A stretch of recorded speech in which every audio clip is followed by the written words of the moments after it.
37 পণ্ডিতিয়া রোডে আরও এক বহুতলে নোটিশ। অনুমোদিত নকশা বদল করায় পুরো নোটিশ। বাড়ির ভিতর চলমান সিঁড়ি বসানোর অভিযোগ। 7 দিনের মধ্যে নোটিশের জবাব দেওয়ার নির্দেশ।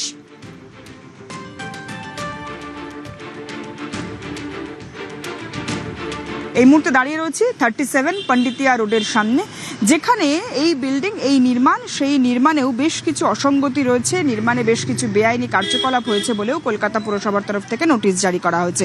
এবং নোটিশে বলা হয়েছে যে পণ্ডিতিয়া রোড 37 নম্বর বাড়িতে অনুমোদিত নকশার বাইরে বেআইনি নির্মাণ বা পরিবর্তনের অভিযোগে বাড়ির মালিক অমিত বন্দ্যোপাধ্যায়ের নামে সেই নোটিশ দেওয়া হয়েছে।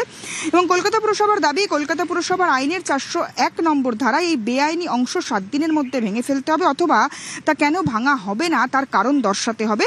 এবং তার পাশাপাশি নির্দেশ না মানলে কলকাতা পুরসভা নিজেই ভাঙার বন্দোবস্ত করবেন এবং সেই খরচ অবশ্যই মালিককে অর্থাৎ অমিত বন্দ্যোপাধ্যায়কে দিতে হবে। এছাড়াও এই ভবনের ভিতরে লিফট বা এসকালেটর সম্পর্কিত কাঠামোগত তথ্য, বিস্তারিত তথ্য, সেগুলি কলকাতা পুরসভাকে জমা দেওয়ার নির্দেশ দেওয়া হয়েছে। এবং আগামী 26 তারিখের মধ্যে সেই এসকালেটর অর্থাৎ বাড়ির ভিতর কটি এসকালেটর বা লিফট রয়েছে বা চলন্ত সিঁড়ি রয়েছে সেই বিষয়ক সমস্ত তথ্য জমা দিতে হবে কলকাতা পুরসভাকে। এমনটাই বিস্তারিত জানিয়ে কলকাতা পুরসভার তরফ থেকে এই 37 অর্থাৎ 37 নম্বর পণ্ডিতিয়া রোডের এই বিল্ডিং, এই নির্মাণ, সেটির বেশ কিছু অংশ বা এই নির্মাণের সঙ্গে সম্পর্কিত বেশ কিছু তথ্য বেআইনি বলেই দাবি জানিয়ে কলকাতা পুরসভার তরফ থেকে নোটিশ দেওয়া হয়েছে অমিত বন্দ্যোপাধ্যায়ের নামে। আগামী দিনে এই বিল্ডিং বা এই ভবন সংক্রান্ত কি আপডেট উঠে আসে বা কলকাতা পুরসভা আর কি পদক্ষেপ গ্রহণ করে সেদিকে এই মুহূর্তে নজর রাখতেই হচ্ছে। ক্যামেরা খোকনের সঙ্গে সুস্মিতা, নিউজ 18 বাংলা, কলকাতা। কালীঘাটে আর এক ঠিকানায় পুরো নোটিশ। লিপস অ্যান্ড বাউন্সের নামে থাকা বহুতলে নোটিশ। অনুমোদিত নকশা বদলের অভিযোগ করা হয়েছে বলে নোটিশ। মুখ্যমন্ত্রী হওয়ার পর শুভেন্দু অধিকারী কড়া ভাষায় বার্তা দিয়েছেন, কোনো রকমভাবেই কোনো বেআইনি নির্মাণ চলবে না। যদি কোনো বেআইনি নির্মাণ হয়ে থাকে পূর্ববর্তী সময়ে তার যে অংশ বেআইনি সেটি ভেঙে ফেলতে হবে। এবং তারপরেই তৎপর কলকাতা পুরসভা। কলকাতা পুরসভার তরফ থেকে ইতিমধ্যে নোটিশ জারি করা হয়েছে। লিপস অ্যান্ড বাউন্স প্রাইভেট লিমিটেডকে নোটিশ জারি করা হয়েছে, যে নোটিশে বলা হয়েছে একাধিক ঠিকানার কথা এবং যে ঠিকানায় বেআইনি নির্মাণ হয়েছে বলেও সেই নোটিশে উল্লেখ করেছে কলকাতা পুরসভা।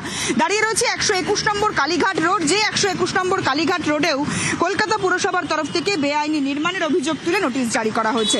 কলকাতা পুরসভার তরফ থেকে স্পষ্ট করে নোটিশে বলা হয়েছে এই 121 নম্বর কালীঘাট রোডের যে নির্মাণ বা ভবন সেটি অনুমোদিত নকশার বাইরে বেআইনি নির্মাণ এবং সেই নকশা পরিবর্তন করা হয়েছে বলে অভিযোগ করা হয়েছে। এবং কলকাতা পুরসভার তরফ থেকে এই বিল্ডিং এর মালিক সংস্থা লিপস অ্যান্ড বাউন্স প্রাইভেট লিমিটেডকে 7 দিনের মধ্যে এই বেআইনি অংশ ভেঙে ফেলার নির্দেশ দেওয়া হয়েছে। নির্দিষ্ট সময়ের মধ্যে যদি এই ভবন কর্তৃপক্ষ অর্থাৎ বিল্ডিং কর্তৃপক্ষ এই বিল্ডিং এর বেআইনি অংশ ভেঙে না ফেলে তাহলে আগামী 7 দিনের পরেও আরো 7 দিন সময় নেবে কলকাতা পুরসভা। তার পরবর্তী সময়ে কলকাতা পুরসভা নিজে উদ্যোগী হয়ে এই ভবনের বা এই বিল্ডিং এর বেআইনি অংশ ভেঙে ফেলবে। এবং সেখানে আরো বলা হয়েছে যে কলকাতা পুরসভার তরফ থেকে বেআইনি অংশ ভাঙতে যে পরিমাণ খরচা হবে তাতে দিতে হবে টাকা, সেই টাকা দিতে হবে এই ভবনের অর্থাৎ এই বিল্ডিং এর যারা মালিক বা কর্তৃপক্ষ রয়েছে তাদেরকে। ক্যামেরা খোকনের সঙ্গে সুস্মিতা, নিউজ 18 বাংলা, কলকাতা। স্ক্যানারে অভিষেক সাম্রাজ্য, মুখ্যমন্ত্রীর কড়া বার্তার পরেই অ্যাকশনে পুরসভা। 1B উস্তাদ আমির খান সরণিতেও পুরো নোটিশ। কলকাতা পুরসভার তরফে অভিষেক বন্দ্যোপাধ্যায়ের একাধিক সম্পত্তিতে ইতিমধ্যেই নোটিশ দেয়া হয়েছে, যে নোটিশ মূলত একটি শোকজ নোটিশ এবং সেই শোকজ নোটিশে সেখানে স্পষ্টতই উল্লিখিত রয়েছে 7 দিনের মধ্যে যে অ্যাপ্রুভ বিল্ডিং প্ল্যান তার বাইরে যা যা মডিফিকেশন হয়েছে তার সম্পর্কে স্পষ্ট ব্যাখ্যা দিতে। আদারওয়াইজ সেই যে এক্সটেনশন বা মডিফিকেশন যা সেই বিল্ডিং প্ল্যানের বাইরে হয়েছে তা ভেঙে দেওয়া হবে পুরসভার তরফে। আমি এই মুহূর্তে দাঁড়িয়ে রয়েছি নিউ আলিপুরের যে অ্যাড্রেস এই 1B ওস্তাদ আমির খাঁ সরণি, সেই অ্যাড্রেসে লিপস অ্যান্ড বাউন্সের একটি অফিস 2012-13 সাল থেকে চলতো, তেমনটাই স্থানীয়রা জানাচ্ছেন। এবং সেই অ্যাড্রেসের ক্ষেত্রেও যা বিল্ডিং প্ল্যান ছিল, অনেক পুরনো একটি বিল্ডিং, সেই বিল্ডিংয়ের যা অ্যাপ্রুভ প্ল্যান ছিল তার বাইরেও বেশ কিছু মডিফিকেশনস হয়েছে বলে কলকাতা পুরসভা মনে করছে।